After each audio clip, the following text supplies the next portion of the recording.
ಜ್ಯೋತಿ ನಮ್ಮ ಕಣ್ಣೆದುರಿಗೆ ಇದ್ದಾರೆ. ಹಾಗಾಗಿ ಆಯುರ್ವೇದದ ಮೂಲಕ ಆರೋಗ್ಯ ಸಂಜೀವನಿಯನ್ನು ನೀಡುವ ಮೂಲಕ ಅವರು ಸಮೀರರಾಗಿದ್ದಾರೆ.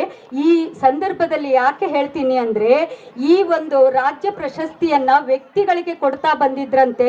ಆದ್ರೆ ಈ ವರ್ಷ ಅವರಿಗೆ ಕೊಡಬೇಕು ಅಂತ ಹೋದಾಗ ಅವ್ರು ಹೇಳಿದ್ರಂತ, ಇಲ್ಲ ನಮ್ಮ ಜಾತ್ರೆಗೆ ಹಟ್ಟಿಯ ಹೆಣ್ಣು ಮಕ್ಕಳು ಗಟ್ಟಿಯಾಗಿ ರೊಟ್ಟಿ ಬಡದು ಕೊಡ್ತಾರಲ್ಲ, ಅವ್ರಿಗೆ ಸಲ್ಲಬೇಕು, ಅದಕ್ಕಾಗಿ ಆ ಸಂತೋಷ ಸಂಭ್ರಮವನ್ನ ಕಾಣಬೇಕು ಅಂತ ಹೇಳಿದ್ರು ನಮ್ಮ ಸ್ವಾಮೀಜಿಯವರು.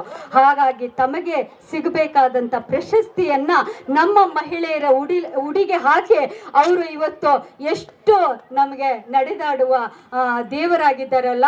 ಹಾಗಾಗಿ ನಮ್ಮ ರಾಜ್ಯದ ಎಲ್ಲ ಪ್ರಶಸ್ತಿಗಳು ಕೂಡ ಬೆಂಗಳೂರಿನಲ್ಲಿಯೇ ನಡೀತವೆ.